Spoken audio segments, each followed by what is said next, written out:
हमारी आज की कहानी भी शिमला के एक बोर्डिंग स्कूल में हुई एक ऐसी ही सच्ची घटना पर बेस्ड है।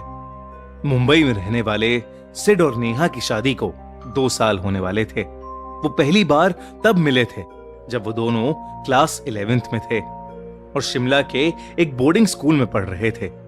दोनों को तभी एक दूसरे से प्यार हो गया और तभी से वो दोनों एक साथ थे। अब करीब 10 साल बाद वो अपनी एलुमनाई मीट यानी अपने स्कूल रियूनियन के लिए वापस अपने पुराने बोर्डिंग स्कूल जा रहे थे, लेकिन उन्हें नहीं पता था कि इस बार कौन सा बुरा साया उनका इंतजार कर रहा है।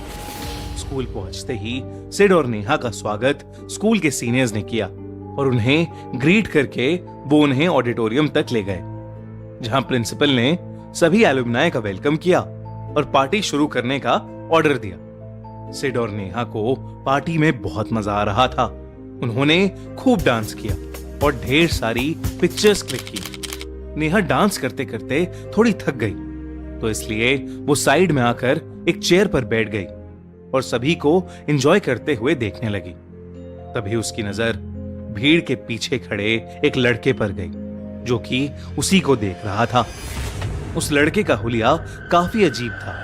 उसकी आंखों के नीचे काले धब्बे थे, स्किन पीली पड़ी हुई थी और चेहरे पर अजीब सी उदासी थी। नेहा को उस बच्चे की शक्ल कुछ जानी पहचानी लग रही थी, मगर उसे ठीक से याद नहीं आ रहा था कि आखिर उसने उस बच्चे को कहां देखा था। देखते ही देखते वो बच्चा वहां से गायब हो गया और नेहा बेहद चौंक गई। वो उठ खड़ी हुई और हर तरफ उस बच्चे को ढूंढने लगी। अचानक उसने देखा कि वो बच्चा ऑडिटोरियम से बाहर निकल रहा था, तो नेहा ने भी उसका पीछा किया। पीछा करते करते नेहा अपने स्कूल के बेसमेंट के पुराने आर्ट रूम तक पहुंच गई। वो जैसे ही अंदर घुसी, उसकी यादें ताजा हो गईं। ये वही रूम था जहां सिड और नेहा अपनी क्लासेस बंक करके एक दूसरे से मिलने आया करते थे। नेहा वहां पड़ी चीजें देखने लगी कि तभी आर्ट रूम का दरवाजा जोर से खुद ब खुद बंद हो गया। नेहा थोड़ा घबरा गई। वो दरवाजे की ओर गई और उसे खोलने की कोशिश करने लगी। उसे उस रूम में एक अजीब सी घुटन होने लगी थी, जैसे किसी केमिकल की महक उसकी नाक में चढ़ रही थी। तभी नेहा को किसी के रोने की आवाजें आने लगीं। वो आवाजें उसके पीछे से आ रही थीं।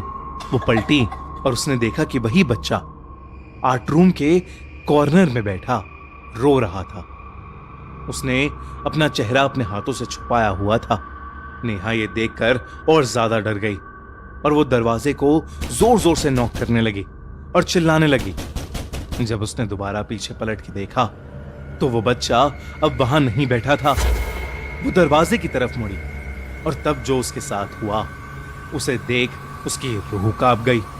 वो बच्चा दरवाजे के ऊपर क्रॉल करता हुआ उसकी तरफ आ रहा था। उसका चेहरा बदलकर बिल्कुल एक डीमन जैसा हो गया था। नेहा बहुत जोर से चिल्लाई और इतना डर गई कि वो अपने होश खो बैठी। नेहा वहीं बेहोश होकर नीचे गिर पड़ी। जब उसकी आंख खुली तो वो स्कूल के एक हॉस्टल रूम में थी और सिड उसके पास ही बैठा हुआ था। नेहा को बहुत तेज बुखार चढ़ा हुआ था। वो अचानक से उठी और हड़बड़ी में जो भी उसके साथ उस आर्ट रूम में हुआ वो सब वो सिड को बताने लगी। सिड ने उससे कहा कि वो ये सब ना सोचे और बस रेस्ट करे। इसके बाद सिड नेहा के लिए डिनर ले आया और उसे खाना खिलाकर सुला दिया। नेहा के सोने के बाद सिड वॉशरूम की तरफ जाने लगा। वो कॉरिडोर से गुजर ही रहा था कि अचानक उस कॉरिडोर की लाइट्स फ्लिकर करने लगी। वो एक पल के लिए वहीं ठहर गया और लाइट्स की तरफ देखने लगा। फिर वो उसे इग्नोर कर वॉशरूम चला गया।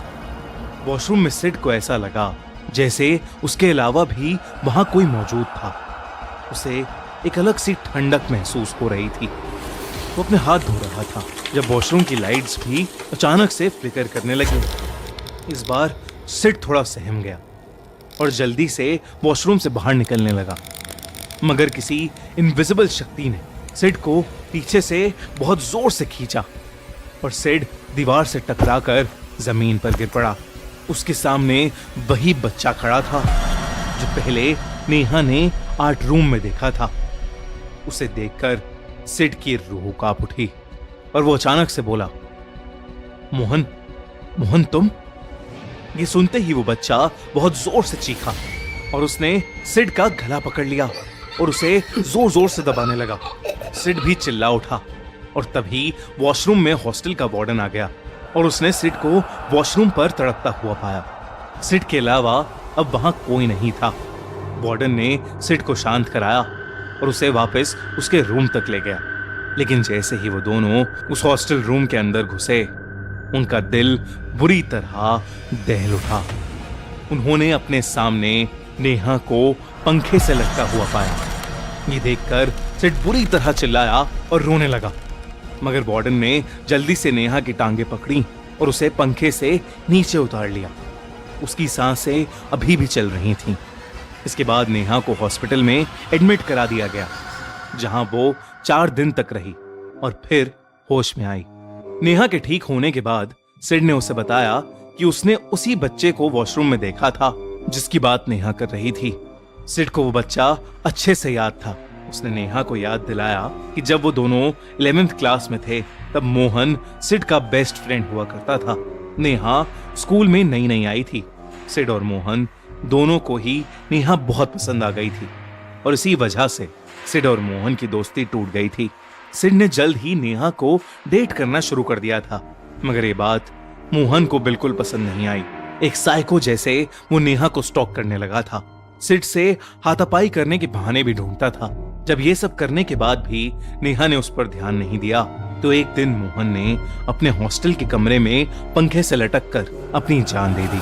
इस हादसे के बाद सिड नेहा को लेकर वापस अपने घर लौट गया, मगर आज भी नेहा को रोज रात में उस बच्चे की भयानक शक्ल के बुरे सपने आते हैं।